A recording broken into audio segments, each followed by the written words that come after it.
prayers. And by Prahlad Maharaj, Canto 5, glorifying the incarnation of Lord Nrsimhadeva. And so we've been looking at since the beginning of this week, at the prayers by how Prahlad was pacifying Lord Nrsimhadeva. He starts by saying, I have no qualifications to pacify you.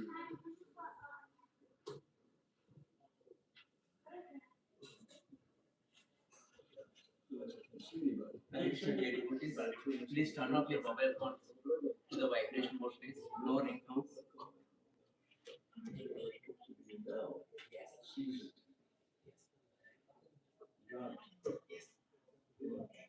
Right.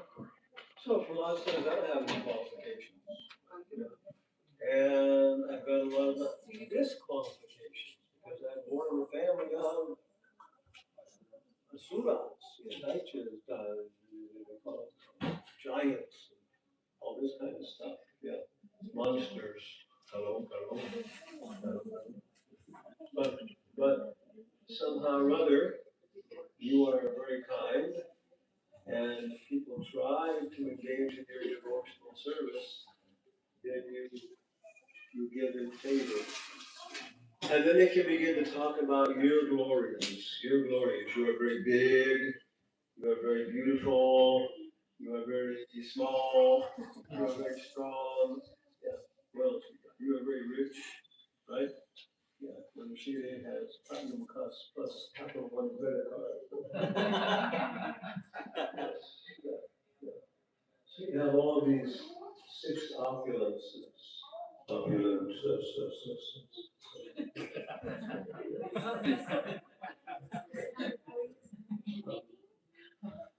And so he almost, he almost repeats that, right? He says that again and again. Vedic culture is Vedic education is spiral. German education is linear. First you learn this, then you learn that, then you learn this, then you learn that. Yeah. But in Vedic culture, Chaitanya Charitamrita, Lord Chaitanya, and Srila Prabhupada are all quoting Bhagavad Gita. Bhagavad Gita. Yeah, it's the same thing again and again, but each time higher. Yeah. So I was looking at the prayers here, and we've been discussing this. I think it goes from verse number 8. I think it's either verse number 40 or verse number 50. It's a lot of prayers. And you look at them, you can see like how he's, talking on one theme, one idea. I'm not qualified to talk about you. Let's start off with that.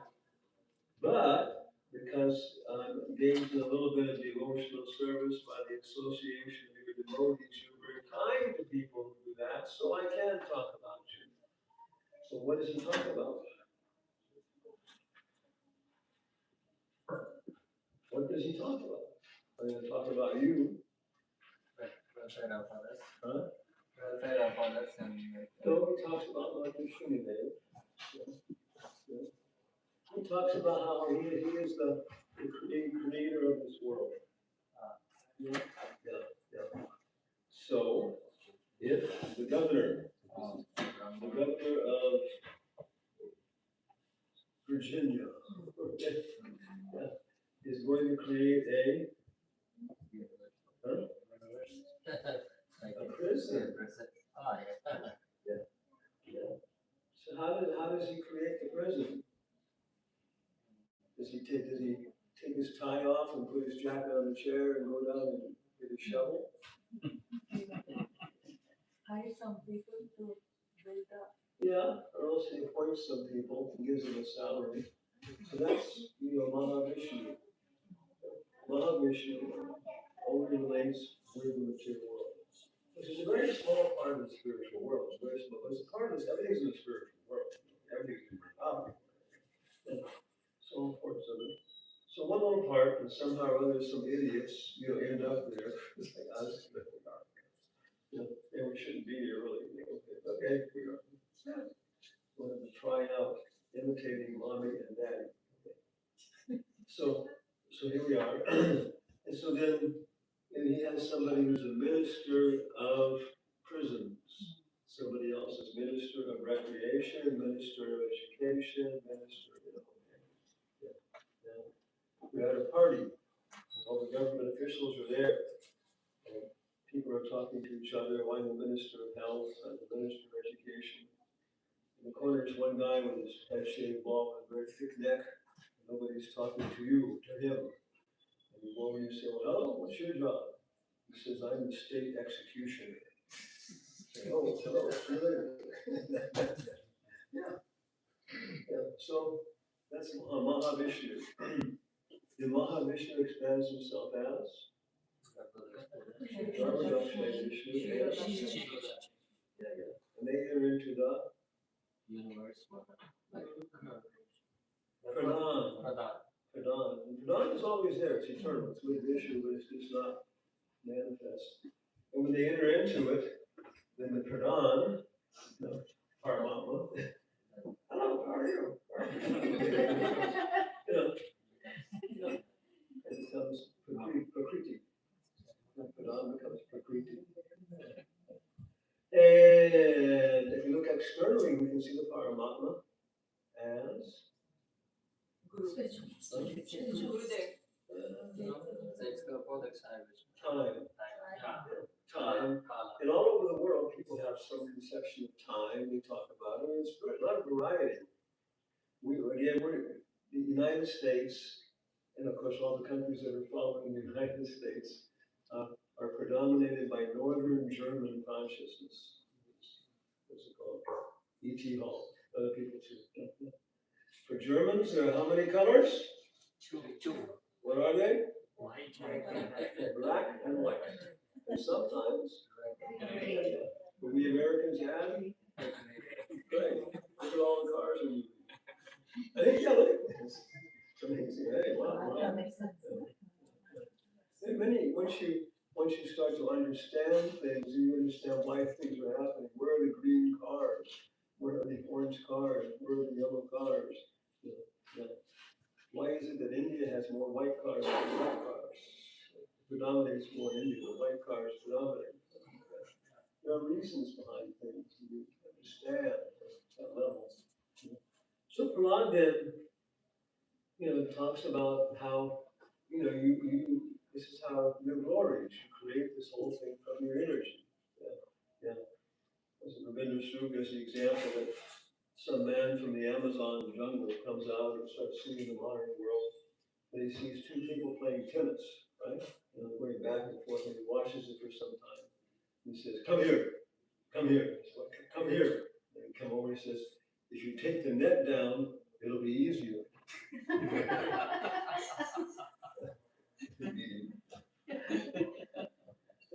That's the game. Yeah. So, is tennis a thing? Is it a thing? No, it's a manifestation of the energy. No. It's true. Yeah, it's a manifestation. So this world is Krishna's energy. He's doing things. What is Newton's first law of motion? See that part of person? Huh? That's the third line.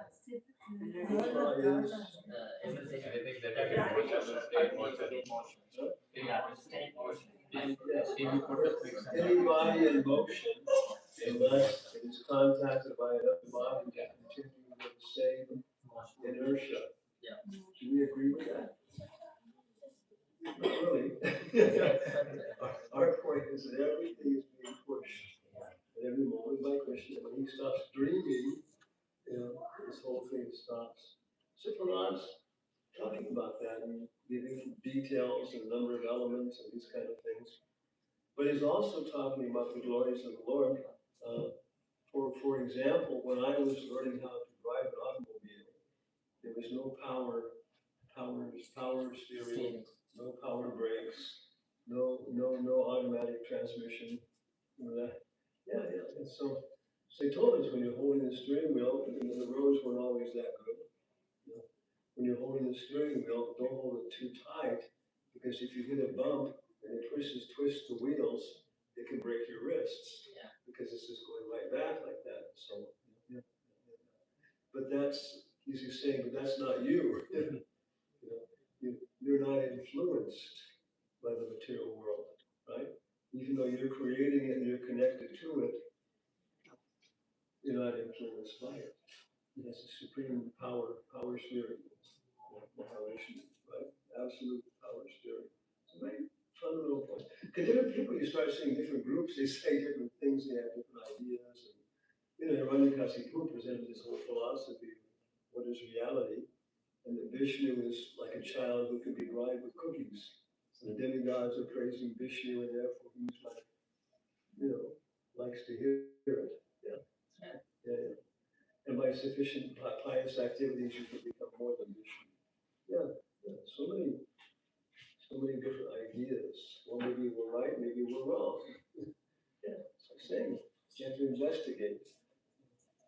And then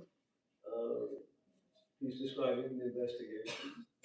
So this is your glories. Then he also talks about his personal qualities. You know, his personal qualities, not just how he's doing things and acting in terms of the material world, but how he's very kind and how he's trying to help people and how he's reciprocating with people and he's not like, you know, causing problems. Bertram Russell. Bertram Russell. You know, Nobel Prize in something. Yeah. British guy, famous. And his teacher was Alfred North Whitehead, who was a senior professor in English too, but he came and got a job at Harvard University. He was a theistic person, but Bertrand Russell was basically kind of like an agnostic type guy. He tells a story that in the beginning there was God, and God was alone, and the angels were singing about His glories, you know, forever and ever. And well, why shouldn't they? Because He made them eternally blissful. So they, you know, they should, you know. So then God, out of the void, created a planet, okay, a star, and then out of the slime, you know, came different, you know, one-celled animals, two-celled animals, and they fought and and bit each other and did weird things, and then some of them became more evolved, and they became two-celled animals, and you know, so on. Then finally, some of them came out onto the land, and most of them believed it wouldn't work. They went back into the water again. You know. But some stayed, and they fought with each other and bit each other and did all kinds of strange things. And God was watching it all.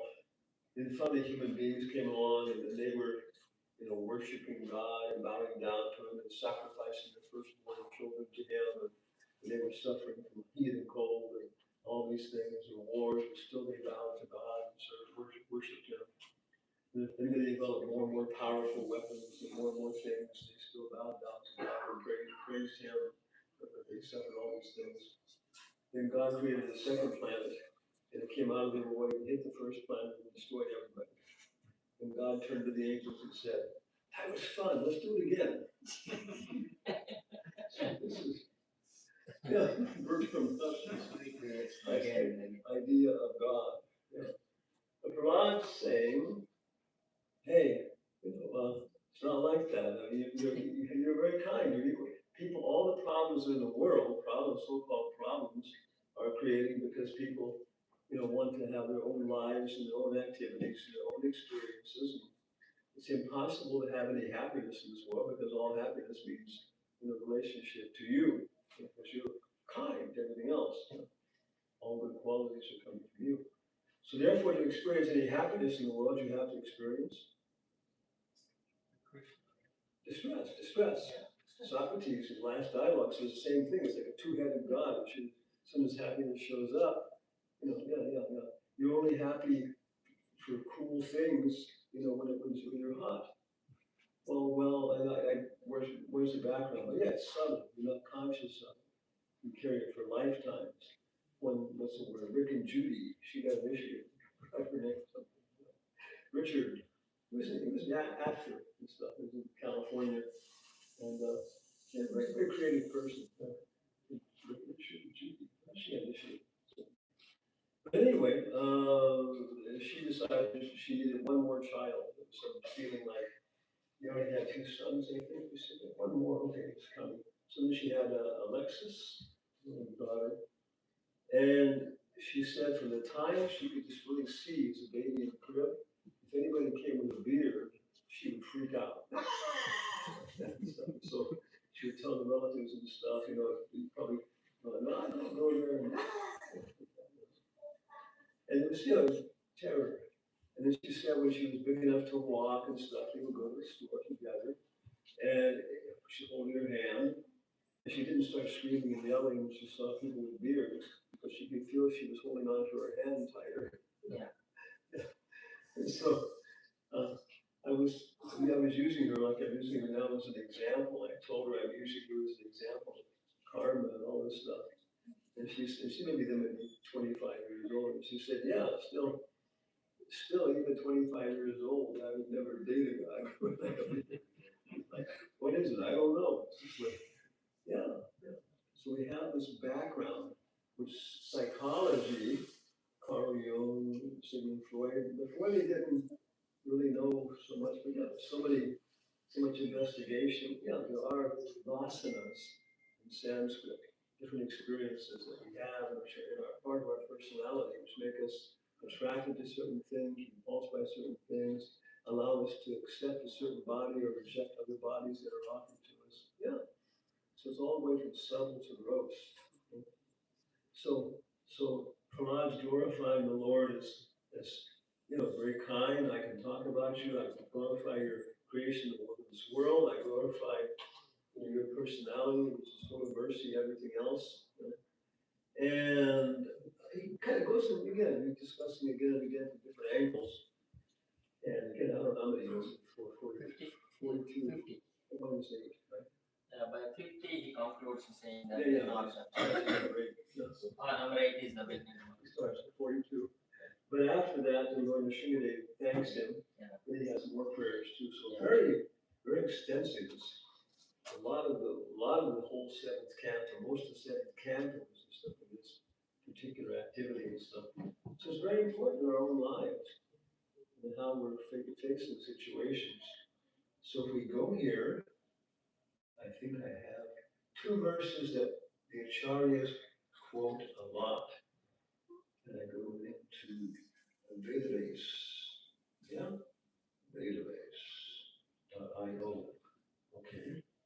And I go to my little icon on my face, and I go to my bookmarks. And there they are. 7/9/28. 7/9/28. That's the secret one. Yes.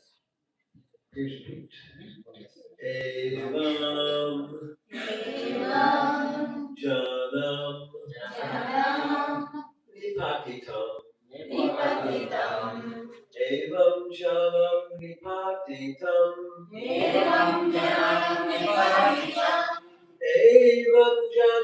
Nipatitam.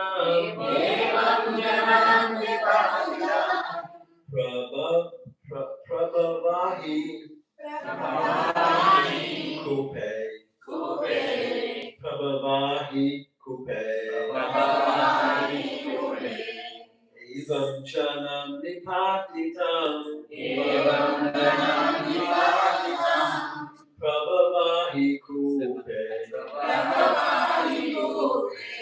Evam Janam Nipatitam. Prabhavahi Kupe. Evam Janam Nipatitam. Prabhavahi Kupe. Kama Abhikamam Anuya Prapatam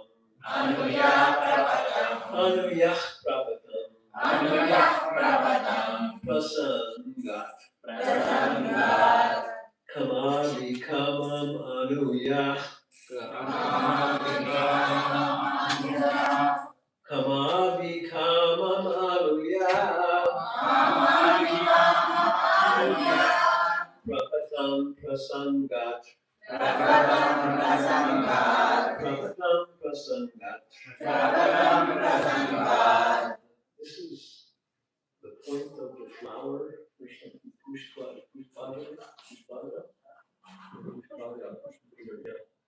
Kamavi kamamanuya prapatam prasanga.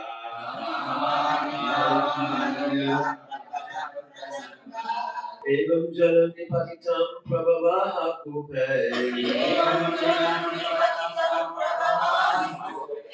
Kamavi kamamanuya prapatam prasanga. Pridvamasat surarsina bhagavan grihitaha.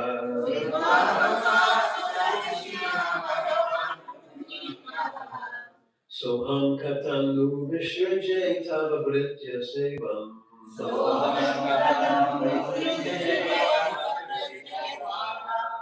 Okay, my dear Lord, O personality, supreme personality of Godhead. What is the word Godhead? How many times does Prabhupada use it in his books? 5 times? 50 times? 500 times? Grenadine.io, if you look it up. Does he ever give it a definition?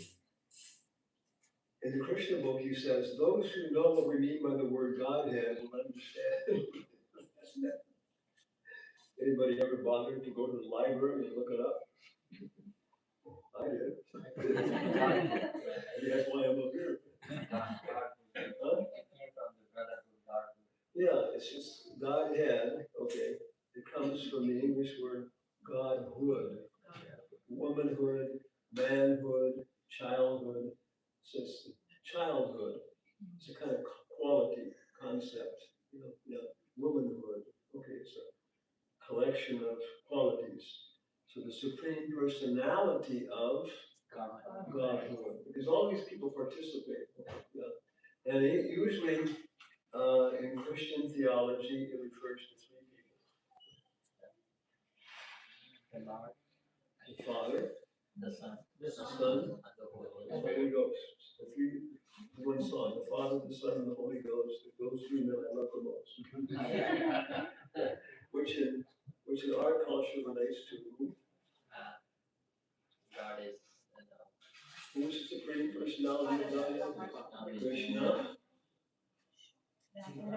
Balaram, and Mahavishnu. Or Lord Chaitanya, Lord Nityananda, and then they also have over here Mother Mary. Some people accept her or not. Radhar or Radha. And then Shri Krishna Chaitanya, Prabhu Nityananda, Shri Radhar. Shiva, who's Tattva. Like Jiva Tattva. She might say St. Francis of Assisi. So yeah, we're not the supreme personality of God. Yeah. Krishna is. Balaram and Nityananda are Prakash, expansion, and all these detailed explanations by Baba Prakash, Sarvama Prakash, all these very technical discussions through Goswami. And later on it matters because they all have a different relationship, different activity and so on. So I think it was one lecture, I think it was in Bombay, a big Pandal program, thousands of people. And it was in the days of many grandmothers with their grandchildren or something. It was like a lot of very kind of common people. And so there was a microphone like this for the amplification and a microphone for the tape recorder. And so Prabhupada starts going into all these technical descriptions like that and stuff, And then he says, so do not think that bhakti is only sentiment. You must know all, it is a science. You must know all these things. And he kind of leans back, so because the public address microphone didn't pick it up, the tape recorder picked it up, and he said, but not right away. Not right away. Yeah, as it becomes practical, at least you realize, that there's a child or something, they may understand, okay, my father is subjected to the authority of somebody else. Certain people tell him to do something. I thought he was supreme, but he's not. When you get in school, right? They teach you civics classes and how the government works, the city government, all these kind of things. some degree, it's important. So anyway, we have to hear Prahlad saying, "My dear Lord, O Supreme Personality of Godhead, because of my association with material desires, one after another, I was gradually falling into a blind well full of snakes, following the general populace. But your servant Narada Muni kindly accepted me as his disciple and instructed me how to achieve this transcendental position. Therefore, my first duty is to serve him. How could I leave his service?" So when Prabhupada was coming to United Snakes of America, he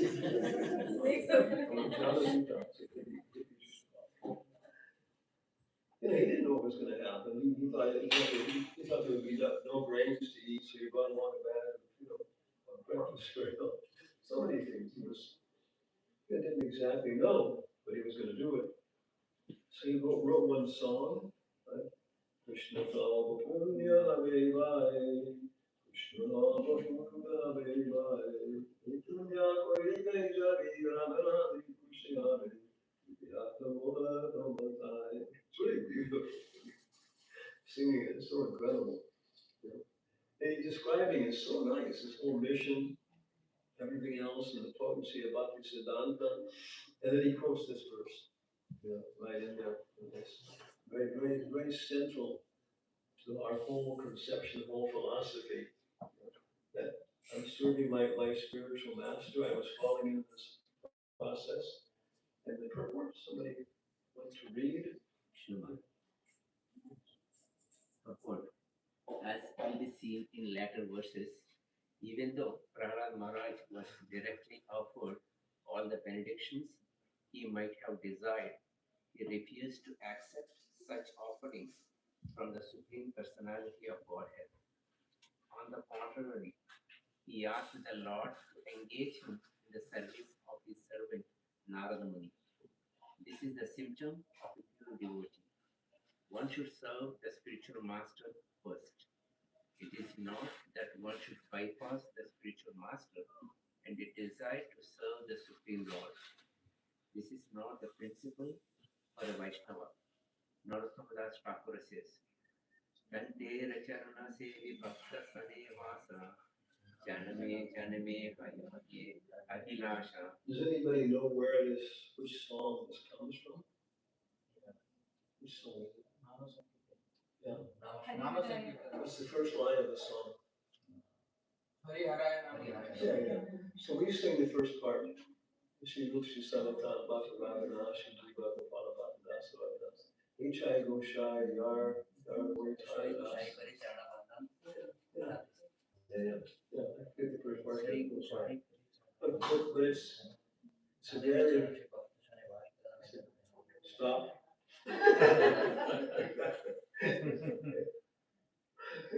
But it's well, for 2 hours. It's very popular, no? Prabhupada quotes the song many times the song, these different phrases like that. So this Bhakti Shastri, Bhakti Vaibhava, Bhakti everything else, we're just Ministry of Education actually discussing how much they should be testing on the songs, right? Yeah.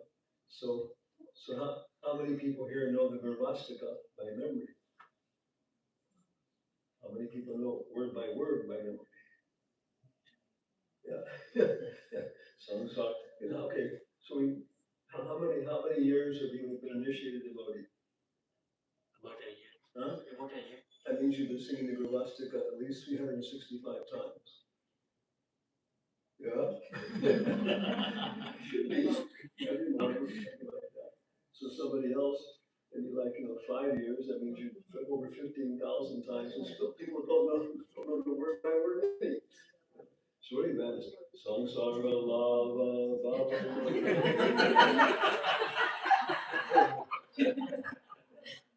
And you say, oh, I'm not making any progress. It doesn't work. The process doesn't work. We're not following you exactly. It's no progress. So some songs are a very essential part of Bhakti Shastri. It means like that. And this one, of course, Tandarev Charana Sevi Bhakti Sadivas, Janame Janami Hoyega Adidos. But the other ones in there too, very, very nice song, memorizing, not only songs, memorizing, 5 or 6, 7 or 8, some, everybody's different. Yeah.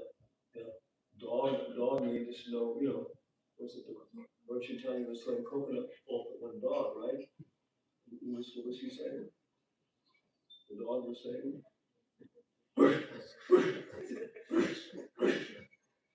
come back to body.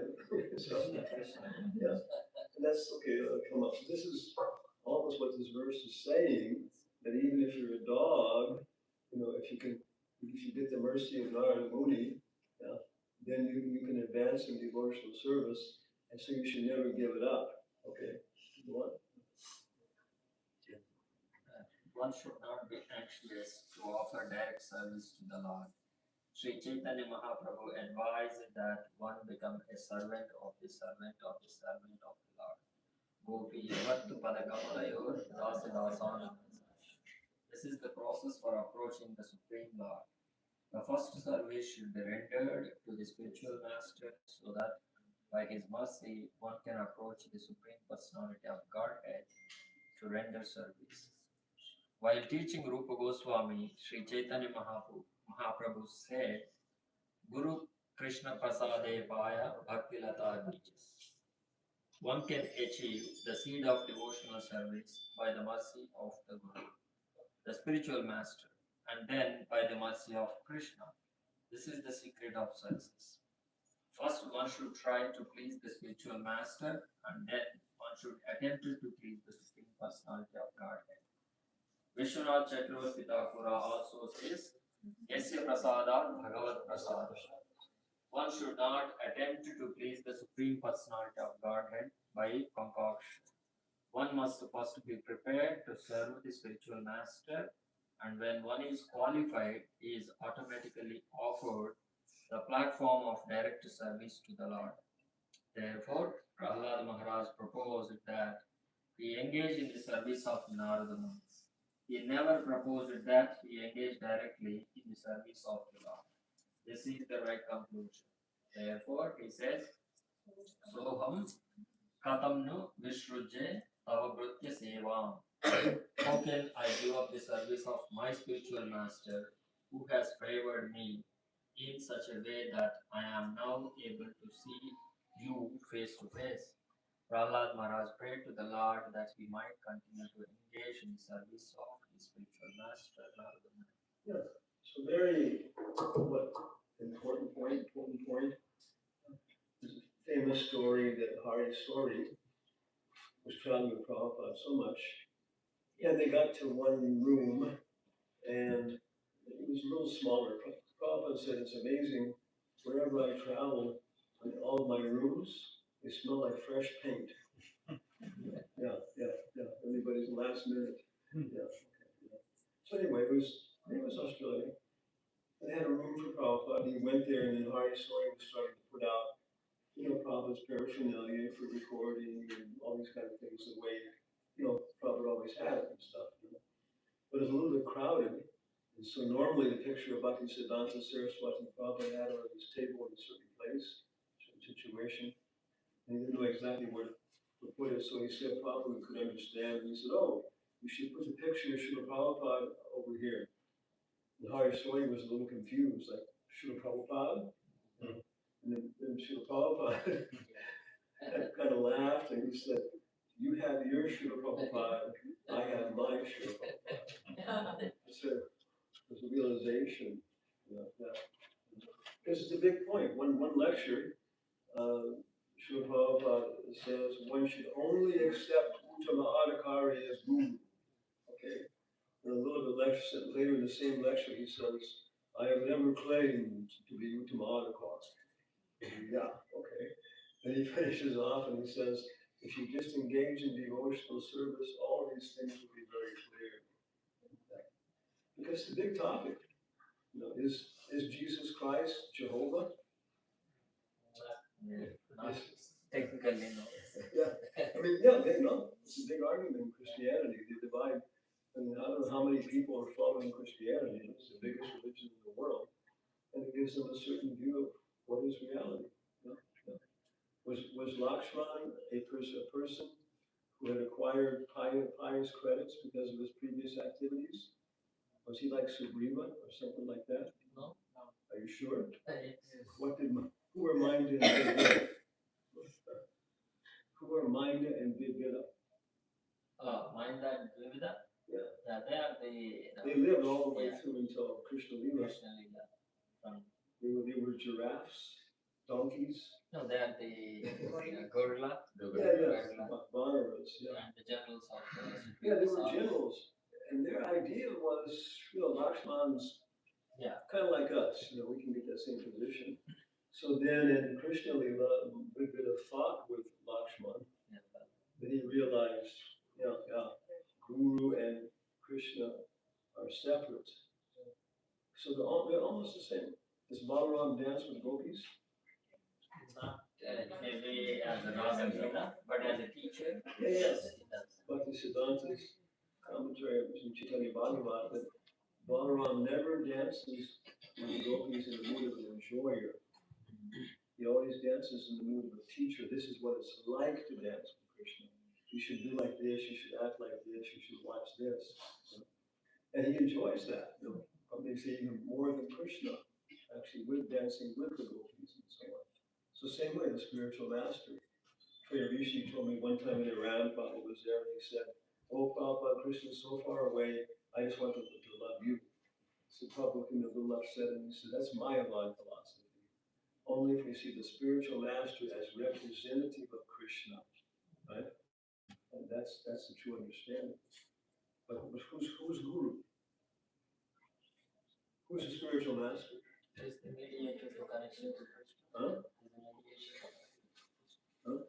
He's the mediator to connect to Krishna. Mediator connected to Krishna. Or she says, I'm a taste of water. Yeah. No. What I meant is It's like originating from Adi Guru Balaram. Huh? It's originating from Adi Guru Balaram. So there's Nityananda or Balaram, but Prabhupada says one place that Krishna is the spiritual master of all spiritual masters. But, his first expansion, so the beginning of Chaitanya Charitamrita, there's so much discussion of this before we go on. Panchatattva. So he's Prakash. So Nityananda, Balaram. In Christianity, which is probably reflecting a lot of Vedic perspective from the Gospel according to John, it says, "In the beginning was the Word, and the Word was with God, was God, and became man." Okay. Now in Spanish, it translates as, "In the beginning was the Verb, and the Verb was with God, was God, and became man." In the original Greek, it says, "In the beginning was the Logos," right? And the Logos was with God and became man. Yeah. So that's what logic. So there's psychology, meteorology, and everything is logi. What is logi, logos? Probably translates it as science sometimes. It's that which connects us. A logo is more than just like an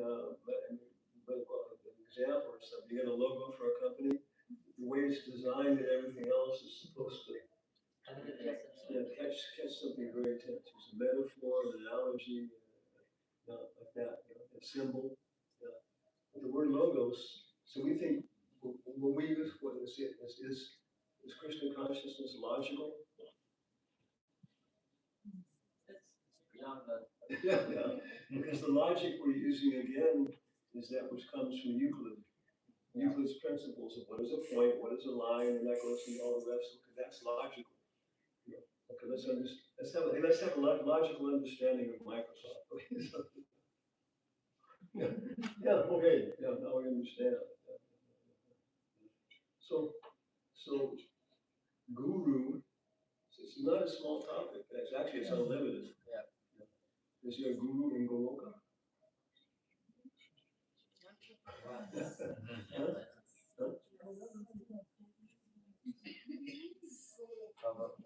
They're nodding their heads. So ladies have a. Maharaj, I read somewhere that Balaramji actually looks after the devotees in the spiritual world also. Then Krishna is fighting with evil, slimy Kaliya, right? He's captured. The news gets back to Vrindavan. Everybody's running down there, and they're gonna, Yashoda and everybody else are gonna run into the lake and save Krishna. But they're all gonna die if they do that. They won't even get anywhere. So Balaram expands his arms, to 2,000 meters long and stops everybody. No, don't do this. He's a little different because he's son of a Kshatriya, so he has some very special authority there. So he sacrifices his ecstasy of thinking of Krishna as his little brother, to act as guru, right? Yeah. So maybe the first time Radha and Krishna meet, it was right in Barcelona, their little kunda there. First time Radha and Krishna met. Okay, oh, do you like strawberry ice cream? Well, I love strawberry ice cream. It's just the first time they meet, right? So much, okay, wow, so much things like that, And then Balaram may think this is going a little too fast. Krishna, I think it's time to take the cows home, like that. And Radharani is saying, Balaram, let Krishna stay a little longer. We'll be back tomorrow, I promise. Yeah. And so, there's no limit to Guru Tattva. It's unlimited. You cannot say, I know Guru. But we need a practical understanding. Yeah. We're not so much concerned with knowledge, we're concerned with service.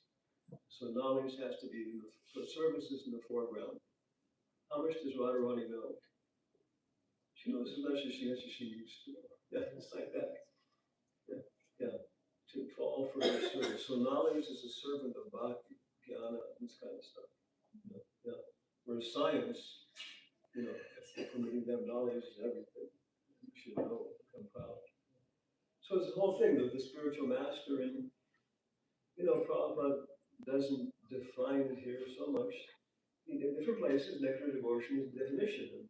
And for the first process in Bhakti Yoga is 64 processes of sadhana bhakti. The first one is accepting acharya. And then probably get nectar devotion in the Goswami. He gives a little definition. The definition he gives is Vacho Vegam Manasa Vegam.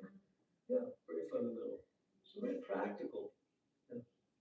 Yeah. So this is some. Can we conclude say that the Guru Tattva is also, can we say, unlimited? Oh yeah. And expanding. Krishna and Balaram was the story that one time in Atlanta, Balavanta told us, the president then, that we were promoting Iskcon in the beginning, everything else, all the stuff going on. She said, okay, we're going to do a fire sacrifice, never before performed in the Western world, and so forth and so on. She said they were setting the whole thing up, and there was some, news media came there to film it, and then somebody from the mayor's office was there. He started doing things, and Prabhupada was sitting there, and Balavanta said they didn't know what they were doing.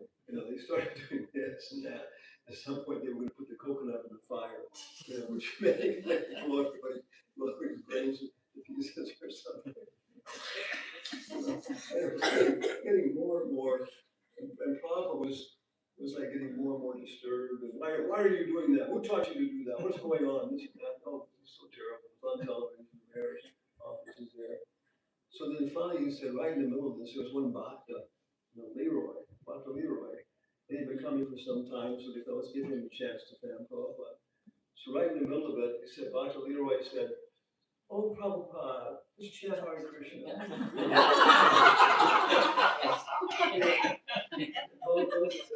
That's it. That's, fire's going to come from Prabhupada's eyes, and went on television, he's going to consume everybody in flames or something. So Prabhupada looked at Bhakta Leroy, and Bhakta Leroy just kind of smiled. He looked at him again, he smiled. Then Prabhupada put his hand in his bead bag and started chanting. Yes, sometimes Guru is in charge, talking to a boy, and sometimes Krishna is in charge. And so Balaram and Krishna are also, was it Jagannath Mishra wanted to chastise Nimai, no? particularly eating Brahmin's food and stuff. And then some Brahmin came and said, "Don't you know he's God?" And he said, "Even if he's God." Yeah. So there's not unlimited. You know. And then a very practical understanding. By the time of first initiation, you should have some practical understanding of what an acharya is and what Prabhupada's position is. No blind faith required, and what I'm going to do and this kind of stuff. And I'm going to chant these rounds. And I'm dedicated. Okay. And then second initiation, more understanding. And go on, third initiation like that. But it's the fundamental principle that it's never. There's another time Balavanta was helping them about Balavanta.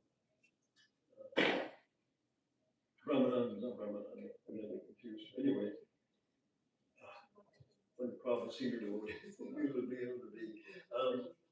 He was helping Prabhupada walk down the side of the dike and Mayapur and the river, the road there, he held that. And they got to the bottom, he was holding his hand, and Prabhupada threw his hand like that. And he was feeling feeling very disturbed. What was this Prabhupada? The Prabhupada smiled at him and said, "That's the Maya bodies, right? They take service from the deity, but then they chop the deity up to cook their chapati." Yeah, it's a direct phrase. You need the deity to understand Brahman, but once you understand Brahman, then you can cook the deity up and use it to cook your chapati. Yeah. So that's not at all. There's no reason. It's not that some guy is exploiting us. We begin to realize more and more this is better and better way to approach Krishna. So any questions or comments and stuff there? I have a question. Okay. I think this was begin with Prahlad saying that I was saved not to fall into this trap and everything. No, it's blind well full of snakes. Yeah, but to begin with, he started his life in the womb of his mother as a devotee or something. Yeah. What is that exactly he meant to say that? He never been into that situation. He's a small boy, and so why he go that extent to say all these philosophical words, saying that This is one for me. I'm studying this again and again. It's very nice. This whole week we've been able to focus on this and really, I've learned a lot, but I can see that basically this is just understanding all these prayers from proportion, what Prahlad was thinking, why he's saying one thing after another. Take years, or lifetimes and stuff. But I haven't heard who Prahlad was in the previous life. In one of these verses, he says, "You have sent me into this world to show people about how to worship you properly and so on." So, and then he still, Lord Nrsimhadeva says you should become king, right? And burn up your pious activities and burn up your impious activities, and then you will come to me. Yeah. So it's exactly what is his position if he's interested in that's where my confusion is. Like, burn your pious activity, pious credits. What to begin with, he is a pure devotee. How did he end up in there? But he's saying that in this prayer that I was going to come out and I was going to be the son of a demon and I was going to get demon education and go into all these things like that. But Narada Muni sent me. She sent Narada Muni, and I accepted him as my spiritual master. It's the same. One confusion is the Nitya Siddha, Krupa Siddha, Sadhana Siddha. I heard from another Purana, he has a past life saying that he was some man coming to Lord Nrsimhadeva's temple on the day of Nrsimha Chaturdasi. Unexpectedly, he fallen into the fasting. His lack of food and everything and all. And he did the fasting on the day of something, and the Lord has given him the benediction of blessing. Usually, Hiranyakasipu, this is in Prabhupada's purport. Hiranyakasipu and Hiranyaksha, Ravana and Kumbhakarna are ordinary jiva souls. It's not that every single time Jai and Vijay keep falling down. This is a very special time. So I don't know if Prahlad is an eternal position, or different people play Prahlad, different people play Draupadi, different people play Kunti. That's confusing. Well, yeah. Yeah, this especially this man is basically who appeared in the temple. He's waiting for his girlfriend to Oh, yeah, I remember that. So, right? So his girlfriend's supposed to come and dance with him, and so she didn't show up, and so I was confused. So the Lord, even so merciful that is waiting for a girlfriend. Again, there's 6 Tamasic Puranas, 6 Vijarshic Puranas, and Bhagavatam is Amala Purana. But that's the whole thing, is it? I mean, I have questions, and you go on reading, and you finally notice one little sentence in Prabhupada's book someplace, right? Oh, and it's there, but you're not ready to see it. But when the Nectar of Devotion came out, Prabhupada said, now read this book 6 times, all of your questions will be answered.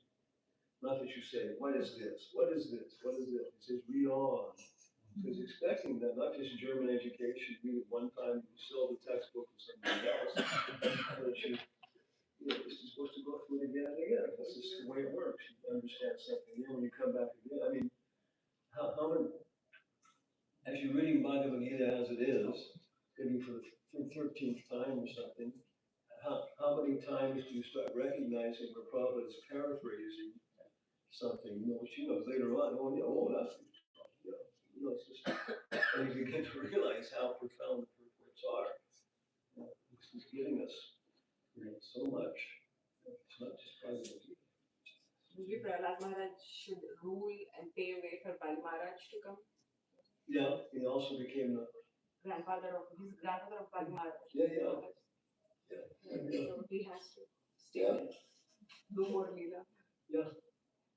So many, I mean, even in your own service, you made, for example, myself, everybody, Subhamana Maharaj, Abhimanyu, our president, everybody wanted to go to India. So our small preaching center there, I was left there with one devotee, Kalachan, the 2 of us, and had to run the entire thing. It was totally contrary to my nature, And so I just really was eating more than I should be, and all that kind of stuff. Because, what is it? The GBC, they live on Havishana during GBC meetings. No, they have right, yeah, but it's just, there's this, I haven't met, I know quite a few GBC people, this one, that way. I don't know a single GBC person who likes GBC meetings. It's kind of a good sign. Okay, I won't mention other things about it. But hey, that's what it is. It's dealing with emotive passion and ignorance and all this kind of stuff. And it's so easy for people to misunderstand each other in those situations and so on. So let's have a lot of variety at lunch, because need something to calm our bodies down, and so forth, so on. Let's have cushioned seats because we've got to sit there for so long. So we know it's not. With Matsuresh, he has a UPS franchise for Bolivia. The entire country, he's a guy who has a franchise for UPS, parcel service. Comes from kind of a rich family. His family cousins are, lawyers and this kind of stuff. His parents, So he's aristocratic. He has a big house and this kind of stuff, and it's luncheon. So finally, he married an Andamanjari, and she came from South Africa, and this and that. And she always wanted us to be a nun. She wanted to live in a little room and have one sari, a very simple life like that, and pray and do austerities and deliver simple service. But suddenly she was the wife of a rich man who was influential in politics. Yeah? The mayor's wife has to look like Lady Mayor or something. Probably says the mayor's wife. So she started having to, have like some variety of saris. If you're going to be the mayor's wife, how many expensive saris do you have to have? Probably the number of parties she attends. At least 8. Well, why is that? Because if you have 7, people will figure out you only have 7 saris, and you wear this one on that day. If you have 8, then they won't notice. I mean, rich people, actually was a rich guy, and he told me, Jai Krishna, he had 6 expensive suits. He said, they're expensive, he said, because I'm the boss. and 200 employees, and when you're standing in front of the boss, trying to get by the message, you have to look like the boss.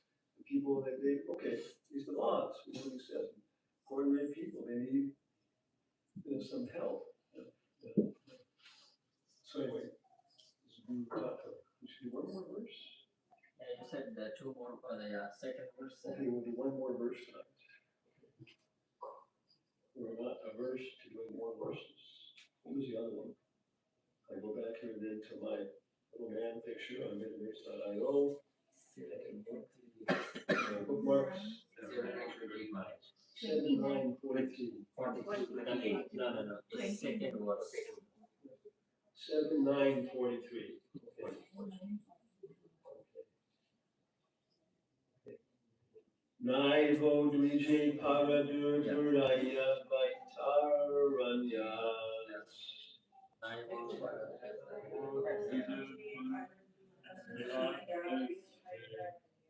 Tadirya Gayana Maharata Manachita.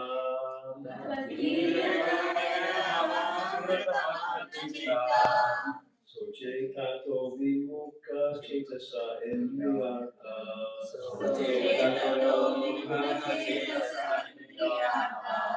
Maya Sukaya Varamudhato Vimukha.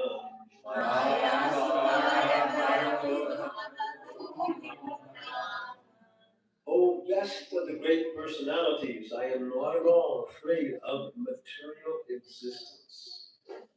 For wherever I stay, I am fully absorbed in thoughts of your glories and activities. I'm not at that level yet. Okay, so what kind of fool am I? My concern is only for the fools and rascals who are making elaborate plans for material happiness and maintaining their families, societies, and countries. I am simply concerned with love for them. Okay. The purple. Throughout the entire world, everyone is making big plans to adjust the miseries of material world. And this is true at present, in the past, and in the future. Nonetheless, although they make elaborated political, social, and cultural plans, and they all have been described herein as removed fools. The material world has been described in the Bhagavad Gita as Dukhalem Ashashvatam, temporary and miserable. But these fools are trying to turn the material world into Skalayam, a place of happiness, not knowing how everything acts by arrangement of material nature, which works in here in her own way.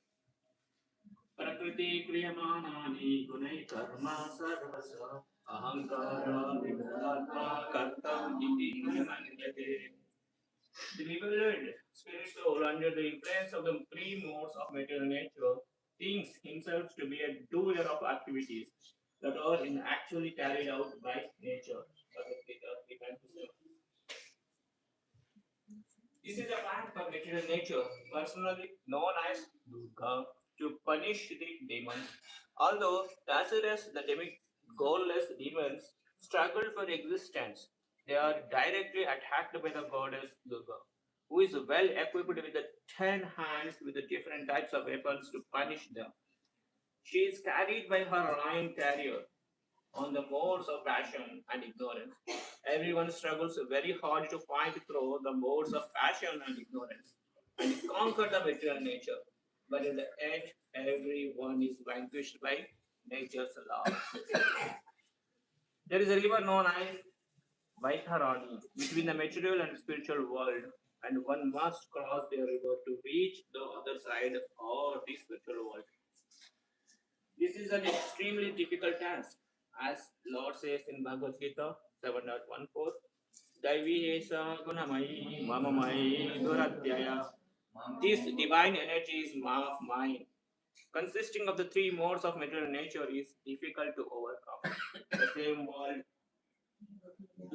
Duratyaya, means very difficult, is used here. Therefore, one cannot surpass the stringent laws of material nature except by the mercy of the Supreme Lord.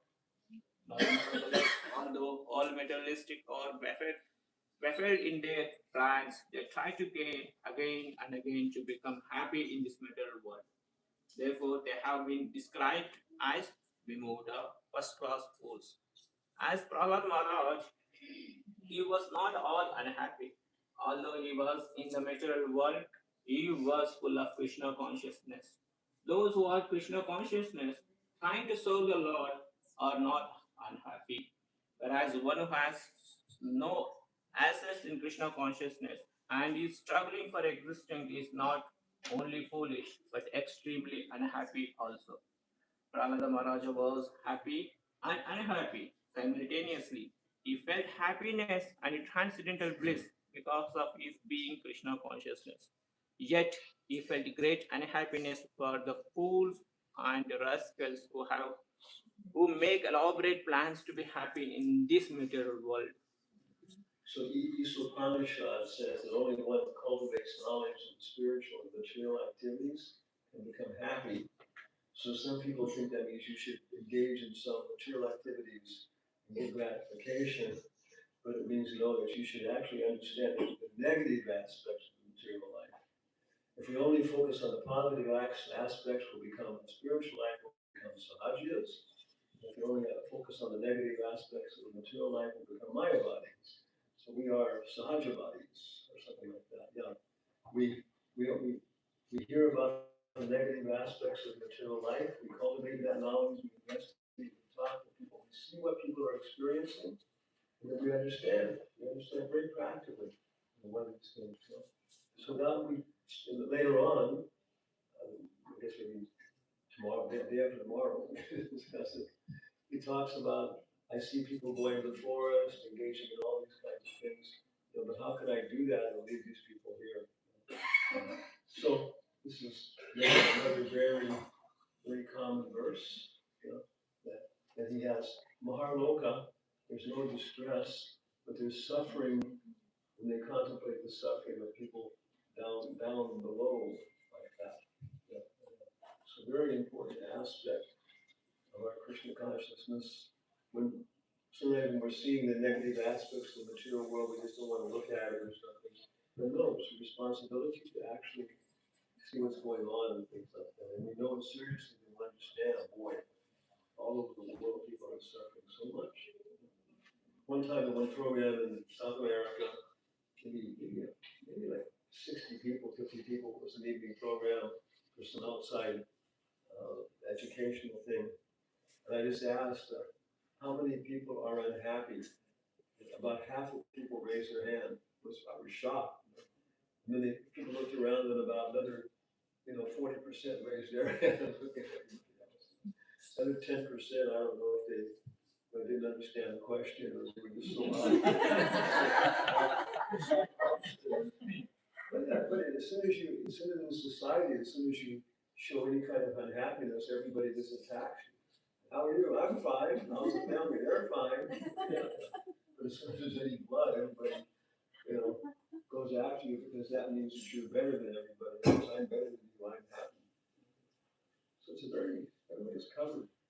I mean, many poems and stuff written about this. Most people, was a guy, T.S. Eliot, describing the modern world, he said most people live out lives of quiet desperation behind everything, even their family relationships. Now they're just like trying to struggle.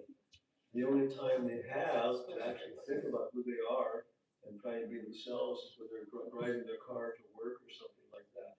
So you see all these cars. How many people in the cars? In the black and white cars, how many people? One person. One person. Well, why won't they go into public transportation? It's not convenient. No, you can make it so convenient. But that's a chance they have. You're detached. You're moving everything else, and maybe you have your guru on the radio. These guys get paid so much money. These radio broadcasters, and have certain stuff at certain hours. And people are listening. You can think about it. As soon as you get to work, right? It's the same thing. So in America, I guess I don't know, maybe how far back, maybe in the 1930s, in the 40s, everybody had some prayer time. You see, it was like, what is your prayer time? Oh, from 9 to 10 in the morning, this and that. So common that people have some time to sit and pray. If you're in Japan, you have a tea ceremony where everybody is completely quiet and everything is very ritualistic and like that and so on. So it's a chance for meditation, introspection. Without that, go crazy. Yeah. Well, so you start taking drugs because it forces this private thing on yourself. So we know all these things. Right? We know how to get people in the private public transportation. So, final questions or comments? I have one comment, but this is the same. The verse which we referred 43, on the same lines, there is another verse in 5th canto, 18th chapter. It is from Prahlad Maharaj only. Where he says that I wish the whole world, all the villains should be happy and enjoying their life so that they don't interfere with the others' lives. He says that I wish all of these beings would engage in devotional service. Yeah, it's a kind of. Because if they do that, they will think about everybody else's happiness. But hey, this is the material world. And that's what he's asking more. We wish everybody in the prison would be honest. Why are you there? So we shouldn't become discouraged. It's Maharaj Pariksit was capable of taking everybody out, right? So what happened? Krishna pulled him out. It's just like not doing enough. the Krishna stuff. The game of dice was advertised. Oh, we're going to have a friendly game of dice in the capital, and everybody is, thinking, oh, come on, go to the game of dice. You go to a special place. We want our two branches of family to be happy. Come, brothers, and we'll play dice together. So everybody's thinking there's going to be some real dharma at this thing. So then Krishna sees Bhishma and he says, Pitama, you're a Kshatriya. I want to ask some charity from you. He says, okay, Devaki Nandana, what is it? Everybody knows there's going to be some adharma with this thing, like that. And to protect dharma, are you willing to sacrifice your dynasty? Are you willing to sacrifice your dynasty to protect dharma? And it will be the beautiful thing. Vishnudev says, that is the question that keeps me awake at night and robs me of sleep as I can see.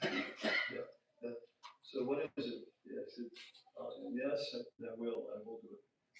Okay, it's going to come to you. I know it's going to be something happening. It'll come to you to decide what is dharma and what is adharma in this thing.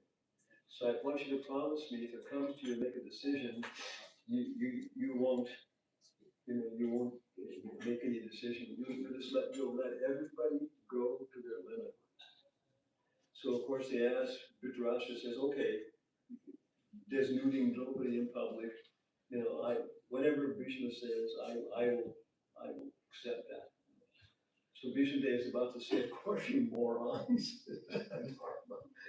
Then he remembers his promise and he says, I can't say. Like I don't know. Just can't say. Yeah. But he has enough faith in Krishna that Bhagavan is playing his game. It looks terrible, but and in the end, everything works out for the best. He left it on Yudhishthira Maharaj. He will ask, go and talk to your husband. So very difficult. So any final questions then? Wait a minute. Yes, okay. Maybe have somebody. Oh my God.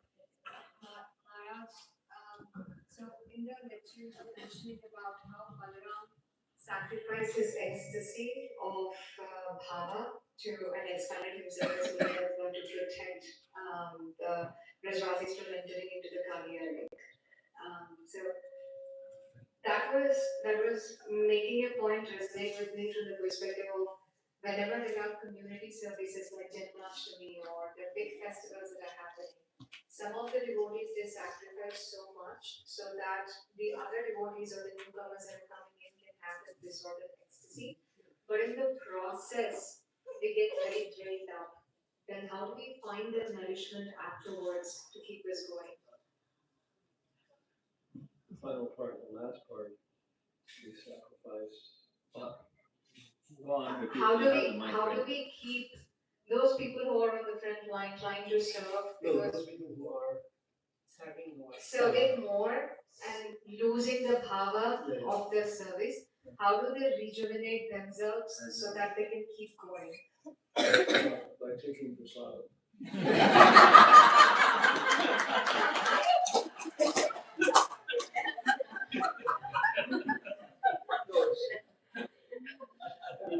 Everybody is different. Are you talking about a man or a woman? Are you talking about a child? Are you talking about a Madhyamadakari, Kanishkadakari, Utamadakari?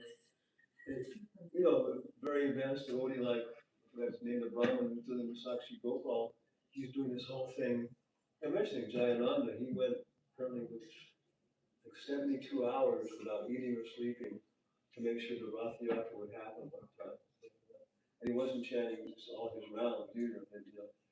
And then after that, he made sure everything was taken care of. The people in the government were thanked and all this kind of stuff. And the way that he sat down in front of Jagannath and he chanted all whatever it is, 64, 65, 67 rounds one time without getting up. Yeah. And people looking at him, he was crying and stuff like that and so on. So that's how he, recharged himself. Yeah, yeah. But that's not for us. Somebody else again. They have nice prasad and feel like my body, the energy in my body specifically, which was exhausted, is being recovered by the prasad. I feel good about myself. I can do more now. I'm recharged. My body's recharged. And for example, one time I had been in this temple in Berkeley, San Francisco. Maybe it was like maybe 3 years, with the Sunday feast. And I hadn't been to a Sunday feast. When I was coming, of course, I was coming to the Sunday feast. It was very attractive, had a nice lecture, and pull my mind out, and so many nice things. But I've been a devotee, so I wasn't there, and maybe charged with distributing prasadam. We had up to 400 guests and stuff. So I just said, okay, this week I'm going to come to Sunday feast. So I just walked around the back of the building, came in the front door, and the devotee was, Hare Krishna. It was like, I went through the whole process, and it was nice. Well, it was okay. It was a good process and stuff. So that's one, thing that every now and again, maybe you need to not be on the serving end, but get on to the receiving end, and just remind yourself, vibhava, right? That's the first thing. What is the emphasis? Vibhava, all the reactions you get. And so it's a big topic. It's a whole very big topic. But basically, chant Hare Krishna, take prasadam, and follow the four principles. That's the basic process for recharging.